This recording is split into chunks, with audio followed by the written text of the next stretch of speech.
xisbi xaakimka talada dalka haya ee kulmiye uu hoggaanka u hayo Mujaahid Muuse Biixi Cabdi ayaa markii ugu horeysay soo gaarsiiyay dadka ay abaaruhu halakeeyeen ee deegaanka degmada Garadag 25 booyadood oo biyo waxaana uu soo wakiishaday Maxamuud Raage oo kamid ah halgamayaasha xisbiga kulmiye waxaana siyaasi Maxamuud Raage ku wareejiyay maamulka degmada Garadag iyo guddiga abaaraha ee degmo.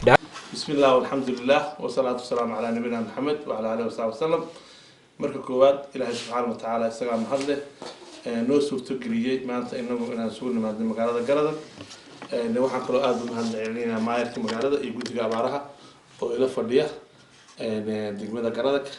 waxaan u mahadcelinayaa warbaahinta kala duwan ee ka soo qayb gashay shirkan jaraa'id waa mid aad u fudud ku dheeraan mayno ilaahay subhanahu wa ta'ala ayaa waxaan ka baryaynaa oon hoos fadhinaa awoodiisa inuu ilaahay ka qaado abaaraha baahsan ku dhacay dadka muslimiinta ah ee deegaankan degan xaaladda dalkan iyo deegaankan aad bay u liidataa. waxaa la ii sheegayay oo aan arrin aad ula yaab ahayd in xoolihii iyo dawacadii aanay sungureynin oo ay dawacadii ay waxay ka cunto weysay xoolihii. waxaa la ii sheegayay oo aad wax looga naxaa in diinkii naqa iyo doogga cuni jiray oo xoolihii baktiga cunayo. maxaad u maleynaysaan marka waxaan halkan mar labaad iyo saddexaad ugu celinayaa ina isoo igmaday inaan hawshan qabto gudoomiyaha xisbiga kulmiye Muuse Biixi Cabdi oo 300 booyadood dhulka abaaraha ugu deeqay. maanta waxaan halkan gudoonsiinayaa oo shaqada oo reeri booyadihii la kireeyay ee hawsha ku jiraan oo badankooda ay naga baxeen gudoomiyaha degmada Garadag iyo guddiga abaaraha 25 booyadood oo biyo ah oo ugu deeqay gudoomiyaha xisbiga kulmiye Muuse Biixi Cabdi.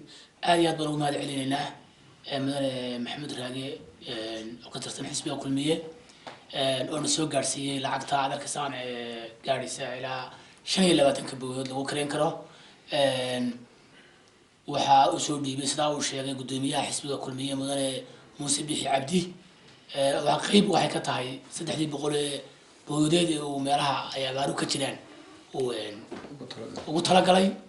aad iyo aad baan uga mahadcelinaynaa insha Allah waanu gaarsiin doonaa anagoo biyo dhaamis hore oo dhinacyo badan ka imanayay aan ma garanaysaa haru wadnay marka already booyadii waan sii dirnay dadkii waanu ka daba tegaynaa waan soo ma garanaysaa ku soo wareejin doonaa halwadeennadaasna Maxamuud hogaaminayana waxa weeye iyaguna hawshooda sii wadan doonaan.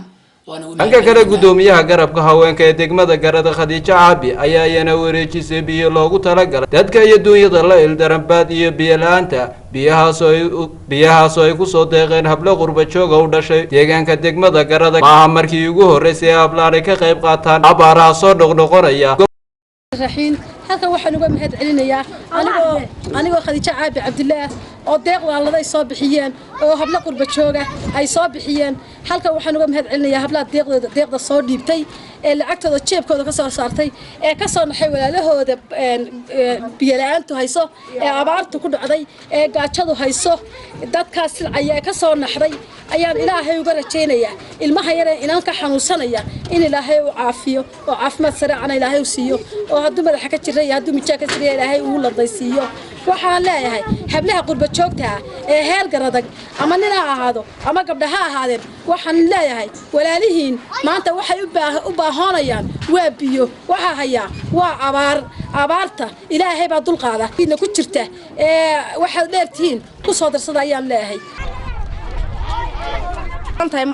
foosiya caabi marka hore way mahadsan tahay. bismillaahir rahmaanir rahiim biyahan ay soo baxsatay ee deeqda ah ee waqti kasta oo xunba ay soo dirto waanu ugu mahad celinaynaa.